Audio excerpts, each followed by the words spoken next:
This is your guide to book publishing. Everything you want to know but didn't know what to ask with your host, Dr. Judith Briles. On the show today, you'll find out where book publishing is going and how to take advantage of it. How to identify and avoid publishing predators. What opportunities are emerging as the book trade evolves in new forms. How to avoid losing money and much, much more. Join us now as a variety of publishing pros will deliver insights and strategies to take the author to the next level of publishing. It's your guide to book publishing. Everything you want to know but didn't know what to ask. Brought to you by Author U and the Book Shepherd. And now, here's your host, Dr. Judith Briles.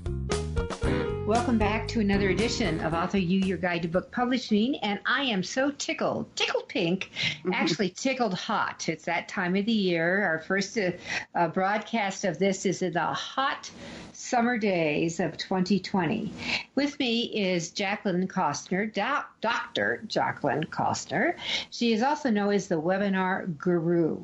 She's been using slides and doing virtual presentations for decades. And that's what makes this presentation, this episode of Author U, your guide to book publishing, so relevant, because so many of you have been transported to the remote and virtual world. What she's going to share with us in just less than these 60 minutes is how to create future presentations that are slick, click, and tick, as well as so much things in engagement. How do you engage these audiences?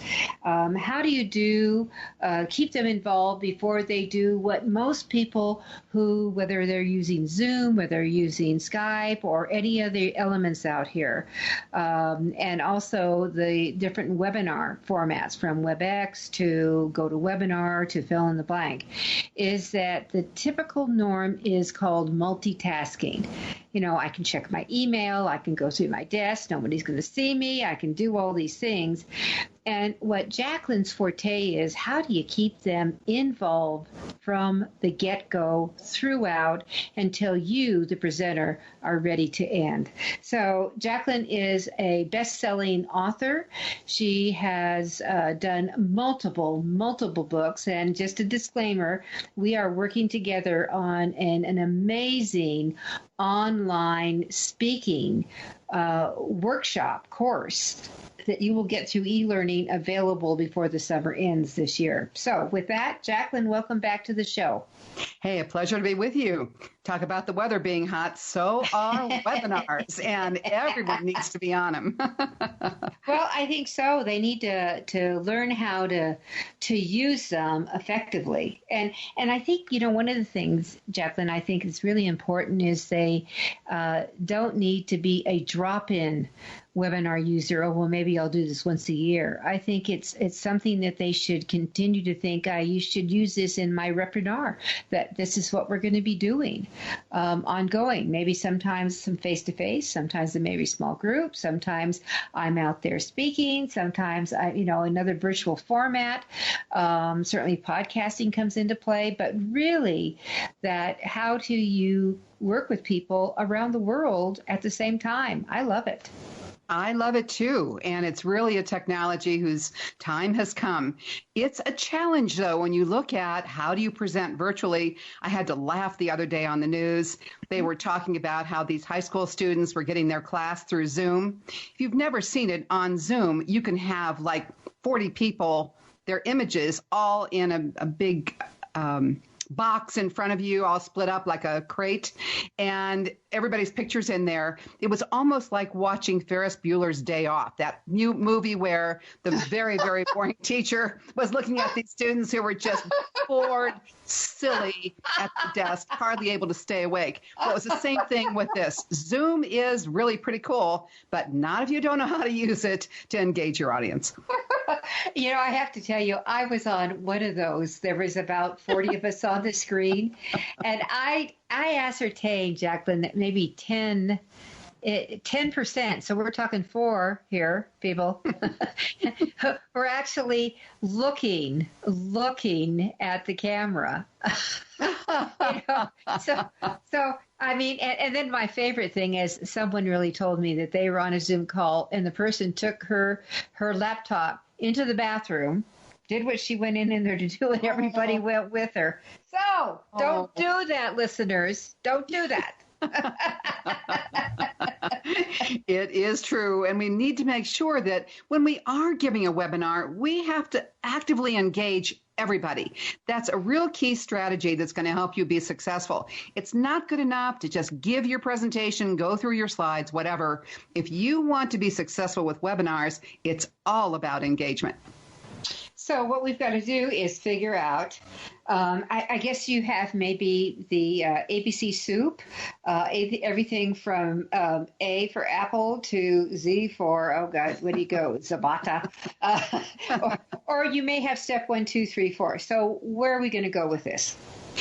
Well, I think that we probably want to start with just the whole concept of engagement, because a lot of people that even present face-to-face haven't mastered that one. And when you go online, it becomes even more disastrous.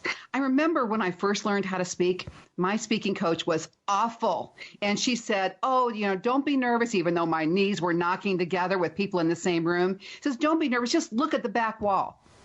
What an awful thing to tell anybody to do, because really what you want in any presentation, face-to-face or virtual, is you want to look them in the eye. But even more than that, you want to really compel their attention, to engage them so that they don't want to look at their phone and they don't want to look at all the other temptations around them at their desktop. They want to be with you.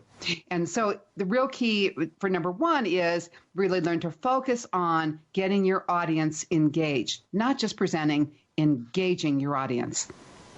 So that would be number one. And, I'm going to add on a little tip, which I like to do. When I do webinars, if I'm the speaker, I keep my video camera on so they can see me. Anyway, the slides, they can move your picture to the side, but you're there. And then I found that, from all the media I've done, is it is so essential, because a lot of people, if they can't break that habit of clicking on your keyboard and up, that if you will just it's your material. People, you should know it when you do this. Just saying. If you look at the camera, that little eyeball at the top of your screen or your monitor, if you have an attachment, but if you will look at it so it's eyeball level, that you actually do pick up engagement that way too. I get a lot of comments from people saying, thanking me for doing that, by the way. They really do. I know I was giving a webinar just a couple days ago, and I had to turn it off for a moment. And then I asked, because we were having some technical difficulties. And so then when we solved those problems, I said to the audience, do you want me to turn it back on again? And everybody said yes. Yeah, they voted to put it back on again. And so it's a pretty big testimonial that people do want to see you. They don't just want a talking head. They really want you to give a very well-practiced presentation. They want it to be interactive. They want it to make them think and react and all of that. But we've got to really pay attention to really keeping their attention on you, on your content, and on what you're talking about. Because they're the expert, or whoever is the presenter better be the expert on there. And it's not that I wouldn't, if you're doing Q&A, I would be bringing them on the camera per se. But certainly sometimes with Q&A, another way of engagement is I found, and instead of always asking the chat box, I forewarn them, I am coming to you, turning on your mic, get ready. Yeah, I think that's a great thing, though, because you want to have everybody accountable to make the best use out of that 1 hour of time.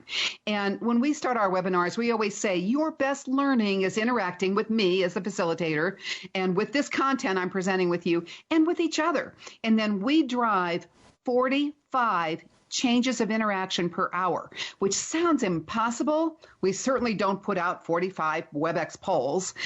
We have very creative ways of approaching getting people to interact with us, but they love it. They get to the end of the hour and they go, I can't believe that 1 hour has passed. And that's the reaction you want. Time needs to fly for them, and it will only fly if we get them engaged. I think there's one other thing, Judith, I want to mention here as far as engagement, and that's really looking at having a relevant topic.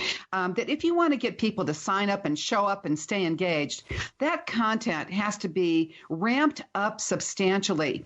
So many times when I was a speaker, an in-the-room speaker, it was really entertaining the audience and bringing content and letting them laugh and being there and enjoying it. That's what the objective is. But online, your online audience wants content. They want you to have really high value information for them that they can use right away and be more effective immediately in their job. And the more you give that and you hone in on what's the topic, why are we here, and then you hone in on your message, here's the first point, let's work with this, then the more they will love you. And because they've had that experience with you, they'll want more. That's the whole name of the game. And that, what you've said in a nutshell, Jaclyn, was just that. High content, high value for me that I can implement. That's what they're after. It is, and delivered very, very interactively. I think one of the biggest mistakes in webinars is when there isn't any interaction. When people are sitting back and watching, that's a kiss of death. Because when you have a statistic that is 7 out of 10 people will multitask in your session if they are not engaged, wow, that 7 out of 10 not with you, when you've lost them, you've lost them. So you've got to have effective ways to bring them back. And the best way of all is have a high value interaction that continues to reinforce your message. And to reinforce the point. I mean, you could do a whole hour on one point if you have a lot of content to come back to reinforce that one thing. Although ideally, it'd be nice if you could cut it. If you only have one point, people, you might be able to get to it. I do also, Jaclyn, I'd love to have you make some comments about length of webinars. Is there a sweet spot? Do you have any thoughts on that? I do. Most people get familiar with one technology and they don't go out and explore all the web conference technologies that are out there. But there are vast differences in the capabilities of the technology. You look at some technologies like GoToMeeting, and they're very restrictive in what they allow you to do. There's a Q&A, you can run a poll, you can have some interaction with it, but it's pretty limited. Compare that to a technology like WebEx, Meeting Center, WebEx, Training Center, WebEx Event Center, Skype for Business. WebEx has 48 different kinds of interaction that your audience can do. And you look at something like Skype for Business, it has almost twice that many. They're very easy to use tools that people really enjoy using. And when they do, they're with you. If they're multitasking, the only and best way to bring them back is to ask them to interact on something that is highly relevant. They can draw on the screen. They can put things on the whiteboard. They can respond to a drop-down poll. They can put icons out there. There are lots of fast, quick, wonderful ways to get people to interact. They'll love it, and you'll love it because you get them to do the work, and they're having fun. And so it's really a great deal of fun. All right. So when we come back after our first break, we're going to maybe identify some of those tools that you can use for that interaction. This is Author You, your guide to book publishing. I'm Judith Briles. I'll be right back.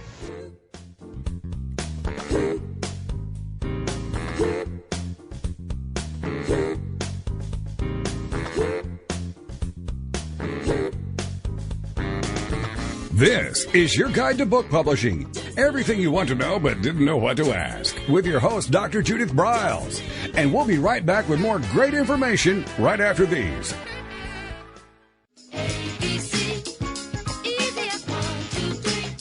Is there a book in you?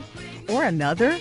Author You shows you how to create, develop, and publish your book without being hoodwinked. If you already have a book out, you will find a supportive and brainstorming community that is connected and creative, no matter where you live. Author You brings in national experts for its book camps and annual Author You extravaganza. It has regular meetings and delivers webinars for its members on timely topics. Through Author You's extensive network, Members enjoy exclusive benefits, including significant discounts for a variety of services necessary to publishing. AuthorU is the premier authoring resource in the country, creating community, education, guidance, vision, and success for the serious author. If you want to create a book that has pizzazz, punch, and panache, AuthorU is for you. Timely author and publishing tips and articles are posted on its social media platforms, and it is free. Discover AuthorU, where authors go to become seriously successful. Join AuthorU today at authoru.org.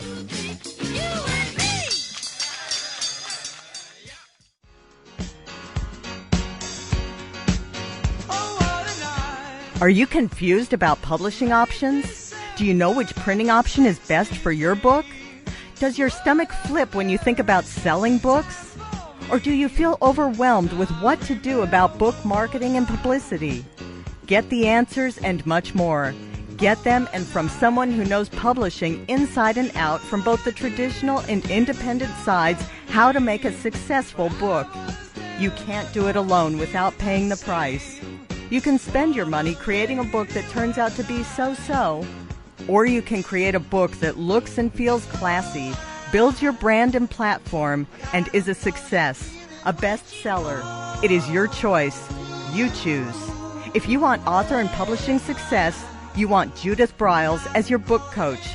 Sign up for her weekly blogs and e-zine at thebookshepherd.com.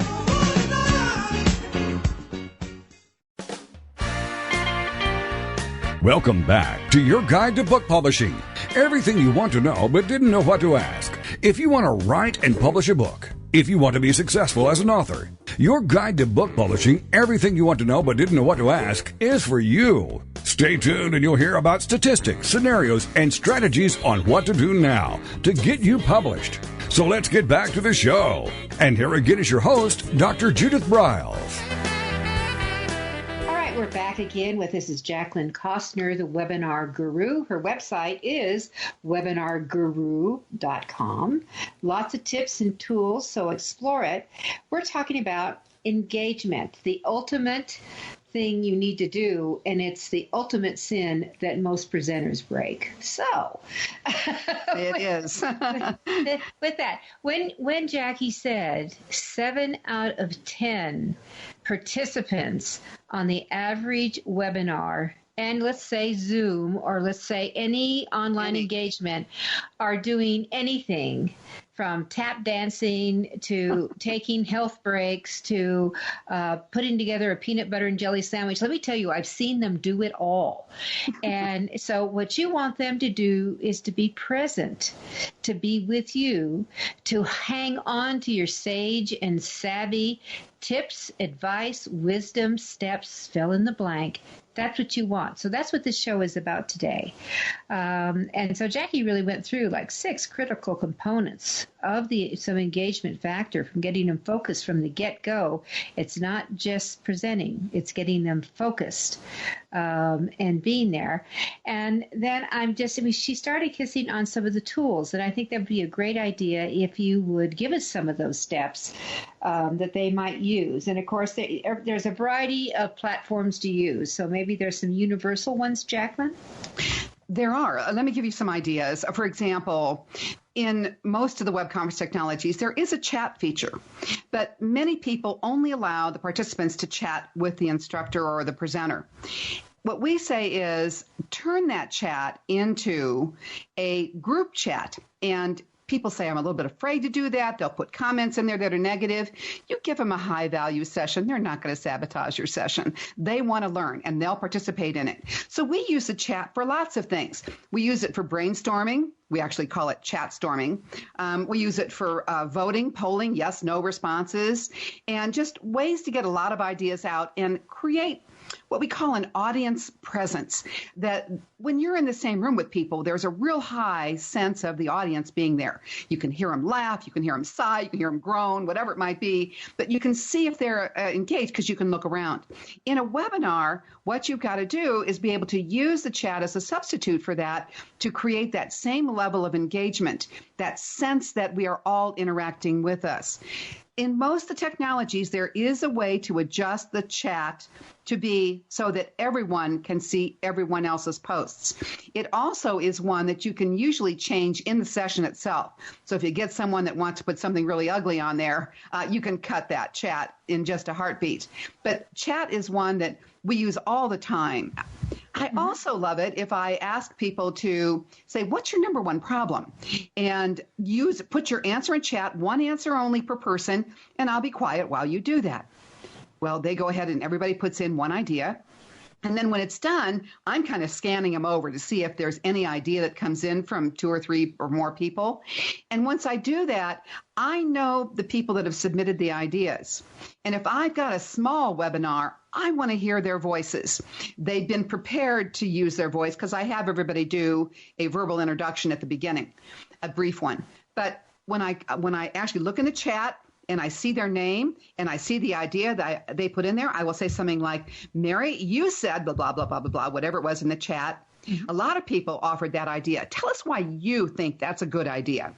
And then what you'll do then is open her mic, or she opens her own mic, and you will get the most beautiful response from her because she's already thought about that answer.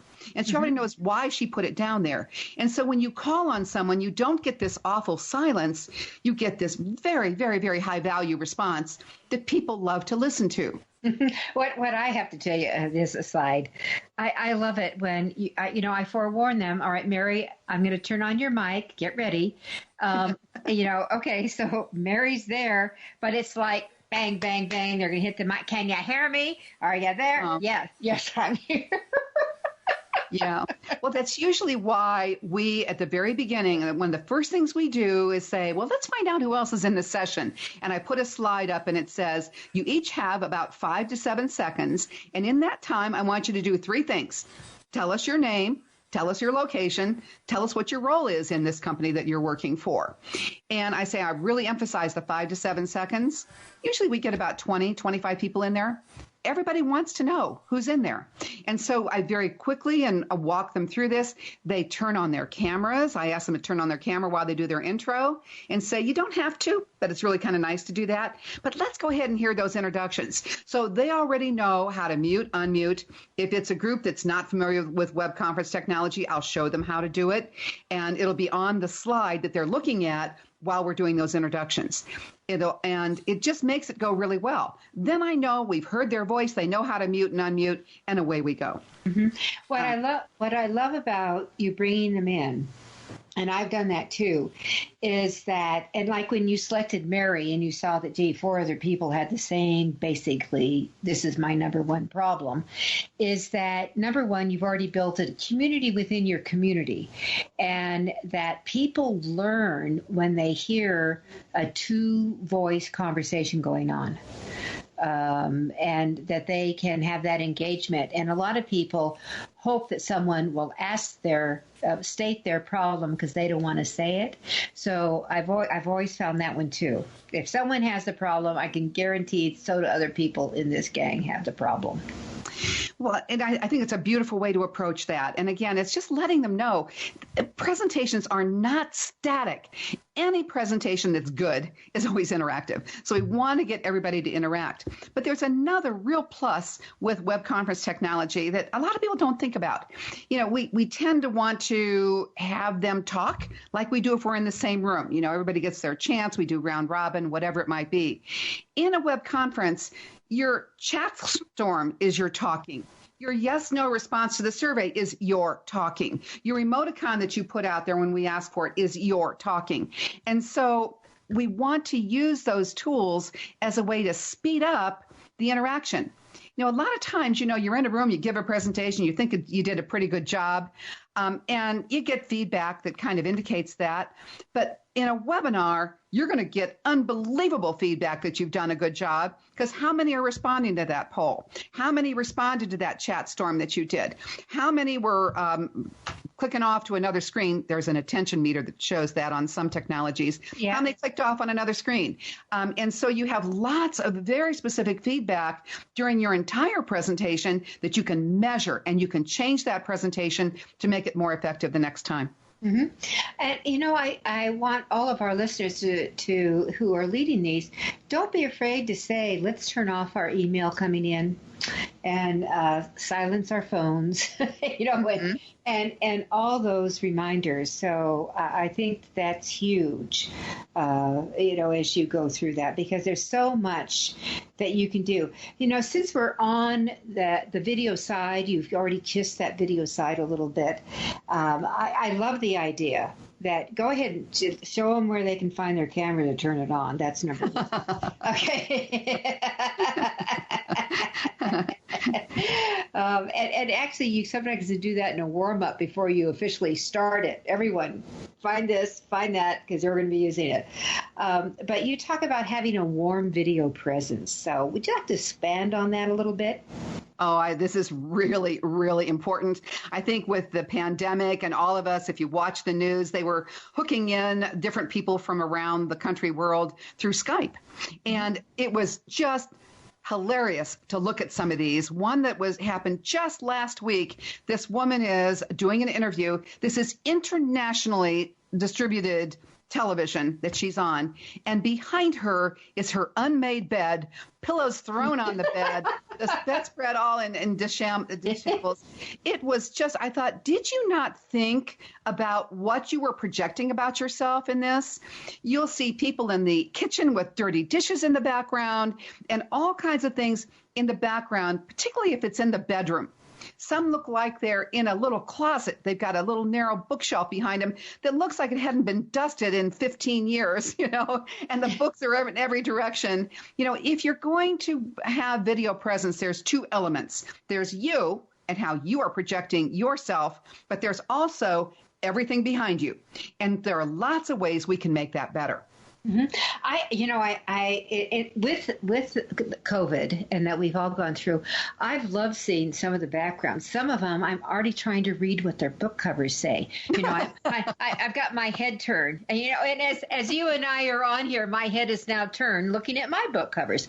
That I'm doing that. And one person I was absolutely fascinated with because he always did it from his kitchen, and my husband asked me, why do you think he does it there?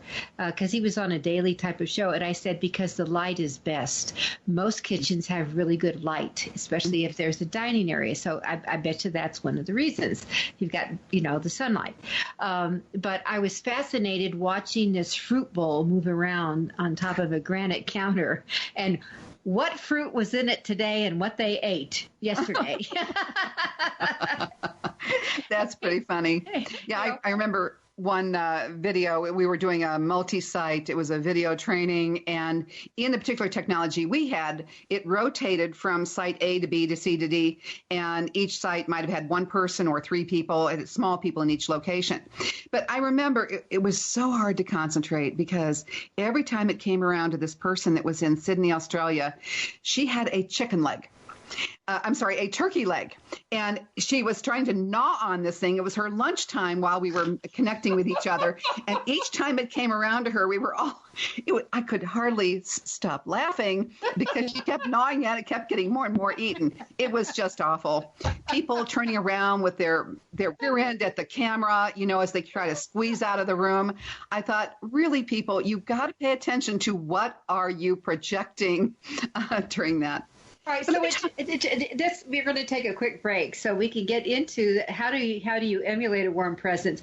But everyone, you've got to realize that people are seeing exactly what you're doing. And is that what you want them to see?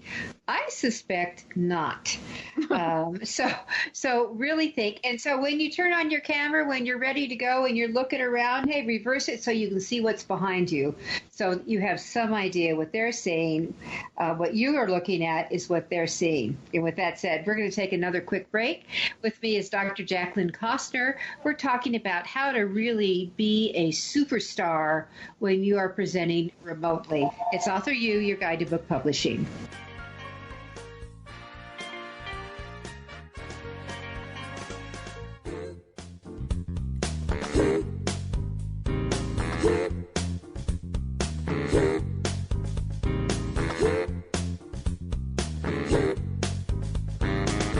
This is your guide to book publishing. Everything you want to know but didn't know what to ask with your host, Dr. Judith Briles. And we'll be right back with more great information right after these.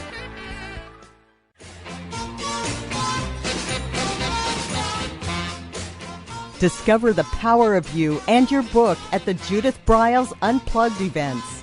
Each summer, Judith Briles Book Marketing Unplugged unfolds over 3 intensive days working with just Judith. You get publishing strategies, author and book platforms, book marketing panache and pizzazz, and authoring tools to take you and your book to rock star success. In the fall and winter, Judith Briles Speaking Unplugged includes Judith as your coach and mentor during 2 powerful days. You will learn how to structure a speech, how to create openings and closings, how to find gigs that pay you and sell your books, and you will get one-on-one coaching. Go to thebookshepherd.com and click on the Events tab to learn how to participate at the next Unplugged Workshop event.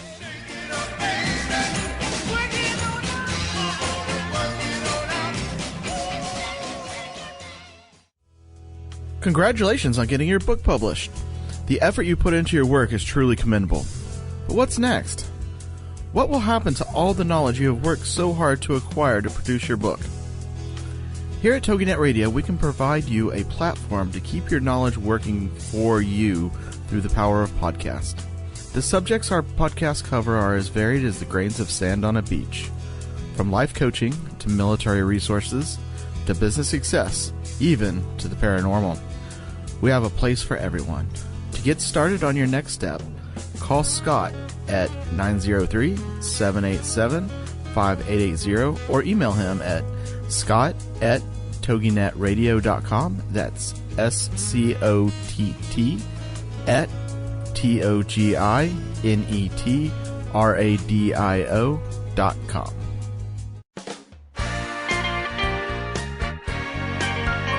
Welcome back to your guide to book publishing. Everything you want to know but didn't know what to ask. Coming up, you'll hear more about statistics, scenarios, and strategies on what to do now to get you published. So let's get back to the show. And here again is your host, Dr. Judith Briles. All right, we're halfway through. We're talking about creating a warm and engaging presence when you're on. Jaclyn Kostner has a few more tips, and I wanted to add that one of my tips is just smile. Make sure you smile instead of being a sour, grumpy puss. And so smiling does help. People can see it. Even if you wear a mask, people can see it when you have your eyes go up a little bit and you smile. But that's really important, I think, in that. And don't be afraid to laugh. I mean, Jaclyn and I have been laughing a little bit during, and you hear it come through. But laughing does, people want to be there. They just want to be part of it. All right, Jaclyn, back to you. Great. Well, I have another idea on the video presence that I want to share. And that's really about, 2 things. Number one is, if you haven't heard about virtual backgrounds, remember we talked about that messy bed? Often if you got your computer in the last couple of years, when you go on a technology like Skype, as well as on a technology like Zoom, you can actually set it to show a virtual background. So let's say you have a really pretty picture in the mountains, or you have a really pretty picture of a place that looks professional. You can actually put that behind you. It will eliminate the real background behind you and put this virtual one there. So I have one that it looks like I am sitting in a penthouse suite looking out over the beautiful skyline of Denver with the beautiful white mountains in the background. And it's just really a wonderful thing to use because it really gives me such credibility in front of my audiences. Everybody wants to know how we do it. And so there are lots of ways to make that happen, which is really good. The other is that a lot of people are using their cameras on their laptops. And often, if they want to see the screen on their laptop, their camera is aimed so that when it looks at their face, all you see is basically the very top part of their mouth, their nose, their eyes. You can't see their chin or their neck or anything because of the angle of the top of the laptop. And so when you do use the video, be sure that you adjust the top of your laptop so that you are center stage and your whole face, everything from the top of your head down to your armpits, is captured in that window. That's how you know you're close enough.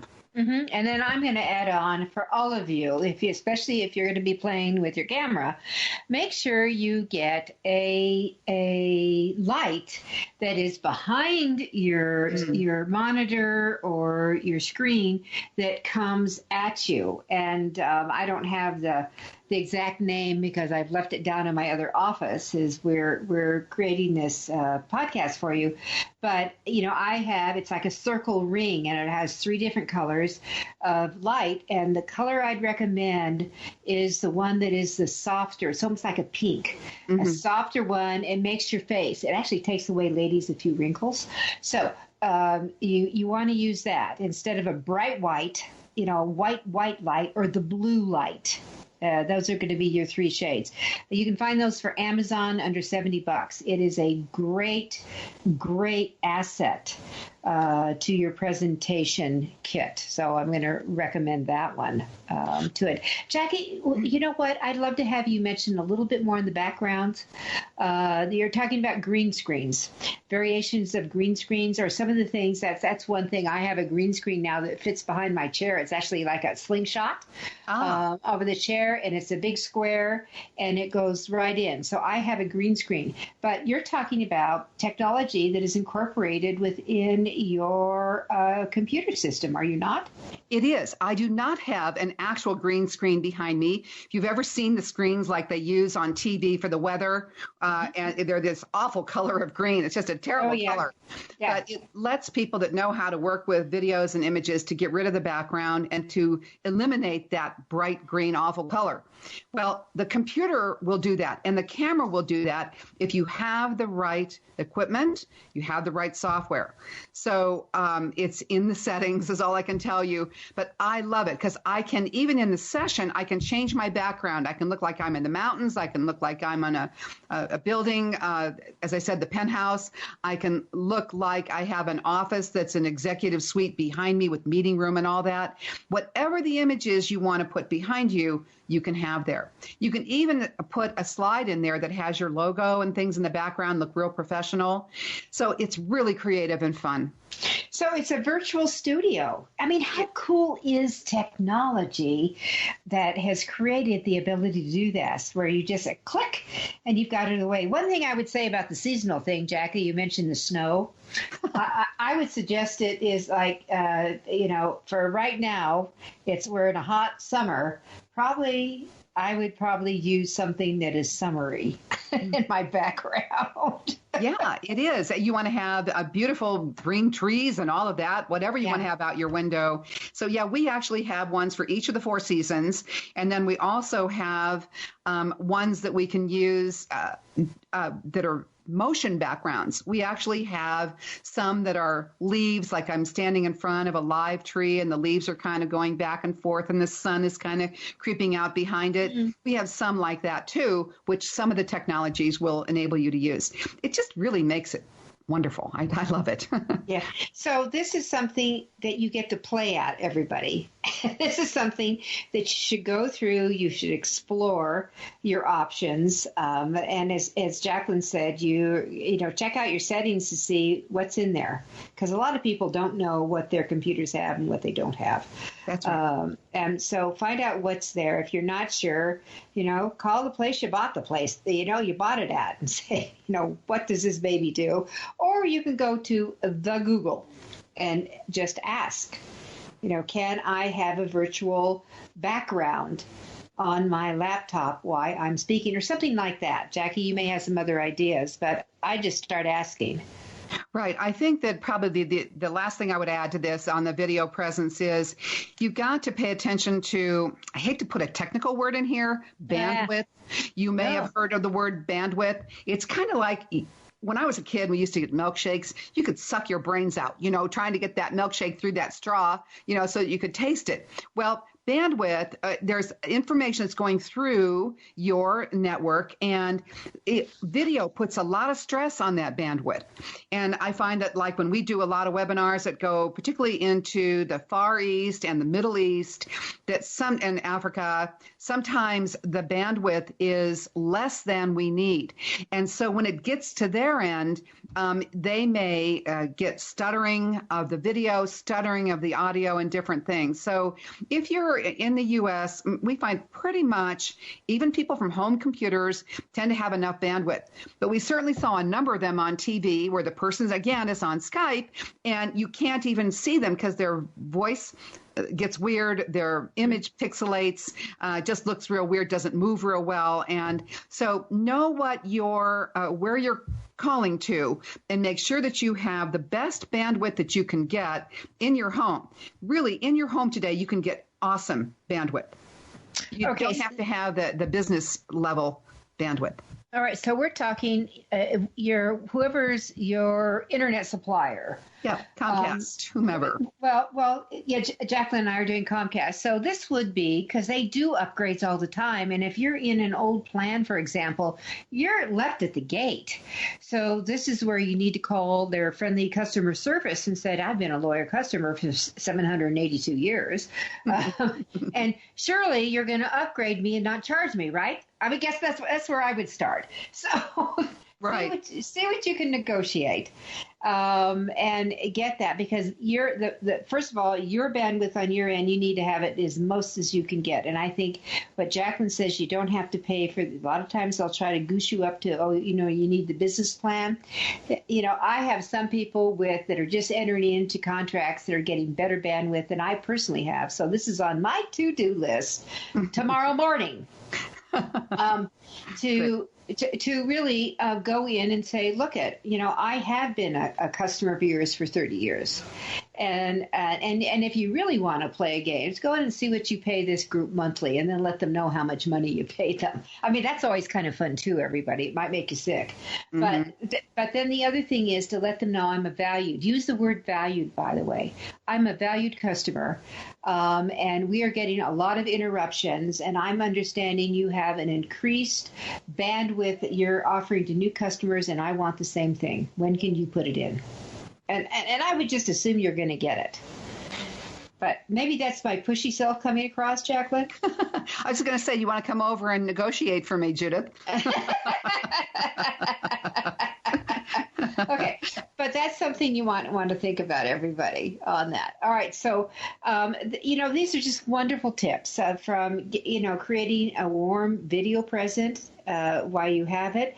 And a lot of people don't even think warm. Who's warm on a webinar? Well, that's part of the engagement. And then I think that now let's talk about visuals, if we can, a little bit in these last two segments that you have, and I'd love you just to say a little bit about it. You have an amazing online education learning program for how to make off-the-wall PowerPoint decks. You want to kiss on that a little bit? Well, I'll tell you, there has never been a more important time for everyone to get past being just a barely know the technology user to getting into one that really knows how to leverage that technology to let you express your ideas better. The problem is that I had a webinar. It was a long series of webinars that I was in. The speaker had 225 slides. They were black and white. On each slide were about 12 to 14 bullets. And she proceeded to go through this presentation, whether you were in the room face-to-face with her or virtually. It was mind-numbing as she's reading off all those bullets. We've all been in there. Don't even put bullets on your slides. There are new ways of expressing bullets on your slides that are much more graphically interesting. You've got to pare them back, have very few bullets, and use some of these beautiful graphics that are built in to PowerPoint. There is almost like, I like to call it a robot in PowerPoint. That's not what Microsoft is calling it, but it's a capability in Microsoft that's there as a professional designer to help you make your slides look a whole lot better. So you put your crummy information on a boring slide, and it will come up and say, oh, we can do this with those bullet points, and we can do this with that background, and we can add this art, and it's going to look a whole lot better. All right. Everybody needs to learn this. Everyone does need to learn this. So we're going to take our final break here, and we're going to come back and talk more about this, because here's the other thing. When Jaclyn says there was 200 slides, they don't need a presenter. They can just read all the slides. We'll be right back.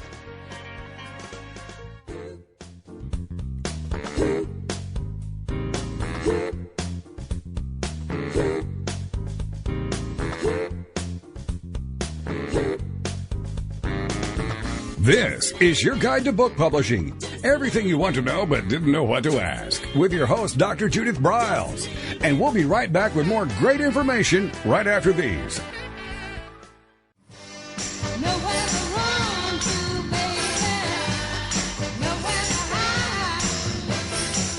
The book shepherding concept is simple. The publishing world is changing, and so must you. You need an experienced shepherd and guide to collaborate with you as you create, strategize, develop, publish, and achieve your publishing goals. Publishing is riddled with obstacles, sometimes nightmares for the author. You do not need more problems. You want solutions. Dr. Judith Briles will shepherd you through the maze and chaos. At times, she has had to step in and rescue a book that has been sabotaged by a publisher, by a publishing service provider, and sometimes even by the author. If you want author and book success, connect with her today at thebookshepherd.com.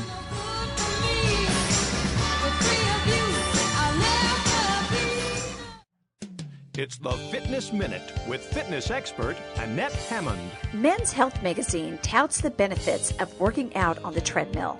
Did you know that running on the treadmill instead of on roads reduces your chances of a stress fracture by at least 48%? They state that men who exercise for 30 minutes on the treadmill boosted their levels of an antidepressant by 77%. Harvard researchers found that running for an hour or more per week reduces your chance of coronary heart disease by 42%. The benefits of exercising on a treadmill are manifold. Since some people have an aversion to using the treadmill, they recommend that you tape these health findings to the treadmill's control panel so that they will be front and center when you're exercising, which will give you extra motivation. I'm Annette Hammond. If you're a fan of Fitness Minute, like us on Facebook at Fitness Minute with Annette Hammond. Welcome back to your guide to book publishing. Everything you want to know but didn't know what to ask. If you want to write and publish a book, if you want to be successful as an author, your guide to book publishing, everything you want to know but didn't know what to ask, is for you. Stay tuned and you'll hear about statistics, scenarios, and strategies on what to do now to get you published. So let's get back to the show. And here again is your host, Dr. Judith Briles. All right, with me is Dr. Jaclyn Kostner, and we're talking about really how to create a stunning presentation and keeping people engaged, whether it's in person, because everything we're talking about is also relates a lot of it to in person. But also, we're talking about today's environment when so much is happening virtually and remote. So with that, we're talking about, this is kind of, I think, where the kiss of death can happen. Horribly, or what do they call it? PowerPoint hell. I mean, there's all kinds of things. Death by PowerPoint. Death by PowerPoint. That's it. And they're just boring. And when I see something that really a great speaker, great content, and they throw up these slides when I'm in in-person deals, you know, I really go and talk to them afterwards. And I just said that you can do so much better. And it also, you know, you understand this, you lessen your credibility when you put crappy slides up. I'm just going to be that blunt. that you really do want to have some good stuff, some stuff with some bells and whistles on it. So, Jaclyn, back to you. Yeah, when you have boring slides, it just really sucks the life out of your presentation. Even if you are a storyteller and a fairly decent speaker, you put boring slides behind you, it's going to detract from the overall experience that your audience has with you. I've always looked at PowerPoint as enhancing my ability to communicate. And it's been a quest to learn, what do I have to do differently with this? That people's eyes really enjoy those slides and they enjoy looking at them and they're fun to view. And that's really what my course is about. It's really teaching people that to get away from all the text and to learn how to access all these great features and then how to leverage them to make your content look fabulous.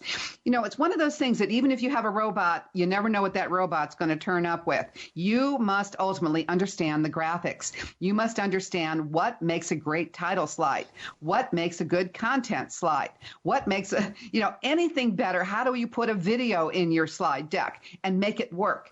How do you just make the best impression on your audience that's possible? That is what is in this training. And so we teach you how to select best colors, where to find images. Did you know that images are copyrighted? You can't just go out on the internet and find some image that you like and put it in your slide deck. I had a friend that was just 2 months ago received a note from a lawyer finding them $2,000 for using an image in a presentation that got recorded in a video and was posted online. Somebody found it. They have lawyers that are paid to go out and find people that put images that do not, without a copyright. So we teach you how to find free images, teach you how to find paid images, teach you how to just make your presentation really fun to create and fun to deliver, and something that really makes your presentation a whole lot better. And that's really what you want to do. And they're out there.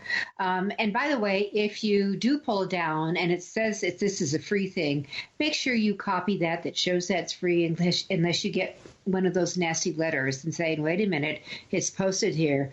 This is the culprit you need to go after. So do a redirect if you can. But better yet, my way on images is that either you pay for them or you absolutely know it's free, or you take them yourself and use them, and then you're really clear. So yeah, that's just a thought. It is, and your camera's tax deductible then. You're using it to enhance yourself and your business. And so absolutely. Yeah, that's really what it goes. So engagement. So Jaclyn, how do they find out about your online course? They can send an email to me. There's a contact form on WebinarGuru.com, and just say, I want to know about your slide course. We just put our new website up there, and we had a couple technical glitches this week, so everything is not up on it yet that I wanted to have on there for you. Just send me a note. You'll see a link at the bottom of every page on the website. Just fill out the form and say, tell me about the slide course, and we'll send you the information on it, and we're going to send you a discount on it just for being on Judith's program. And so we'll give you that discount code as well. Perfect. All right. So in our last few minutes, if we mentioned all these, we've actually thrown out a few names of different platforms to be used, but let's talk about platforms for doing a webinar, for doing a remote presentation, because there's a boatload of them out there, are there not? There certainly are, and they're very different in their quality and capabilities. So right. for me, for me, my company, most of our business, over half of our business, is through training. And so we usually work with groups that we're training that might be anywhere from 10 to 25 people. My favorite platform, personally, is WebEx Training Center. It's been around for a long time, has 48 ways for my audience to interact. They're easy to teach, fun to do, and they really make it wonderfully interactive. My learners come from all over the world. Every time I do this training, they've never met, but they will create a relationship. They'll create a connection in that session because we have them interact so much and they have so much fun with it. When I do a larger webinar, like one that I'm using more for marketing purposes and I want to really get out there and impress, I'll use On24. On24 is designed, it has the most unusual and beautiful platform that is designed when people log on, they'll just kind of go, oh, this is different. And it is. It's hard to describe the platform other than to say, when you log onto your computer each day, you have a screen at the background, you put your favorite picture on it or whatever you do that greets you each day when you log onto your computer. Well, that's what they do in a web conference. You have your own little platform there that everybody is going to see, a beautiful background that you decide what it is. It can be your logo, it can be some design, it can be some background image. And then there's like about 7 or 8 compartments that connect you to your slides, your video, to a live Twitter feed during it, resources people can download. It just is a huge resource that it gives you tremendous capability because there's so much at the fingertips of people, and it is so impressive. It's beautiful. Oh, and I love that idea. So is that spelled the 24 or 24? ON24. ON24. So that's a new one. I haven't played with it, but I'll go look at it. And then can you mention, there's more too. Why don't you go through more on your laundry list? And then let's talk about what cost factors are in play. Yeah, I think that the cost, this is your business. If you're giving webinars, this is your business. And we never skimped on technology when it came to the business. And so a technology like WebEx Training Center is about $200 a month. But if you're charging for that training, this is a very small amount of money with what you can actually get for what you're delivering in the way of training. A technology like On24 is I think it's about $1,000 a year for a license on that. But again, if you're trying to market and you want to impress people and you want to turn that webinar into real leads, the people that want to know you, people that want more, you need to impress people. You need to give them something different because there were so many webinars that are out there that are so poorly done. When you bring them into a GoToMeeting or GoToWebinar, which everybody has seen and everybody knows what that looks like, there's nothing new there. And even though it's a great technology for delivering a webinar, it's cost effective, it's really great, but it doesn't have a lot of ways to interact, and it may not create the impression that you want with that client that you're trying to win. Mm-hmm. And so we're talking about On24. Well, GoToWebinar is not cheap, by the way. No, but On24, you're talking about, like $92 a month. All right, so let's just kind of play around at $1,000 a year. All right, and then Zoom has theirs also, and they're not cheap. No, they're not bad. But, what a lot of people might want to know about Zoom is that there's a lot more capability than what most people use. They go in, they share the video, they share their desktop. That's it. Do you know they have just an awesome array of chat tools and annotation tools and different things that you can do in there to engage a group in small group training. So if you're really cash strapped, you can actually get a Zoom for, what is it? I'm kind of forgetting the price on it. $15 a month? $20 a month? Well, that's going to start bumping up. Yeah. And I mean, you can get to $100 a month if you really push it up on that. But the only problem I'm going to say about Zoom is we've seen, because so many people are using it, hiccups going on. And so you just want to pay attention. You need to learn them all. One of the pluses that I think with Zoom has is they have chat rooms. You can actually do breakout rooms. And you can send, if you have 25 people, you can send 4 here, 6 here, that kind of thing. And then you come back. You can go in, they need to go in and chat and put together a deal, and then as teams, and then come back. So you can do team training on it, which is kind of cool, I think. You can do, but if you do, you need to be extremely versatile in understanding how to use that technology. You need to be very practiced at it, because you fail in putting them in a breakout room and then bringing them back in, you've lost them. They'll not come back. They're going to drop out. They'll be confused. So yes, it is a beautiful technology. There's a lot more than meets the eye with Zoom. So I think that, again, you can explore it. You can go to the Google, whatever. We've mentioned just a few here, but you can go and do exploring and, what tools for delivering online webinars. What are the webinar platforms? And the latest, I would always put latest in to see what else comes up, so you can see who the new kids on the block, because guaranteed the new kids on the block always have new plays and new tools. All right, Jackie, we have about 1 minute to go.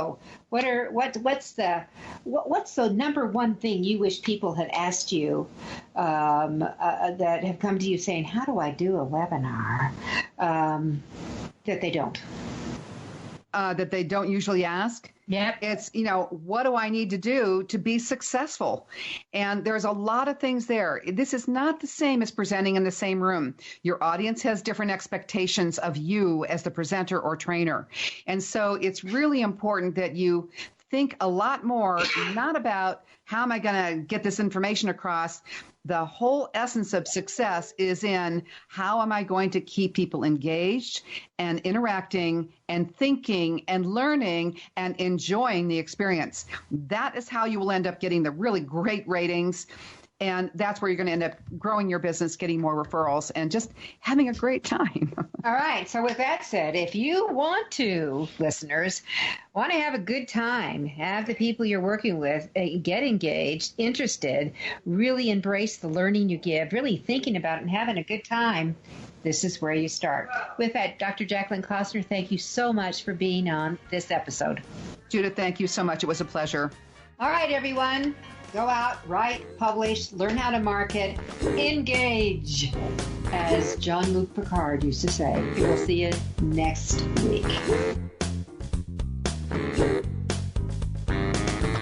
Thank you for being a part of Your Guide to Book Publishing. Everything you want to know but didn't know what to ask. With your host, Dr. Judith Briles.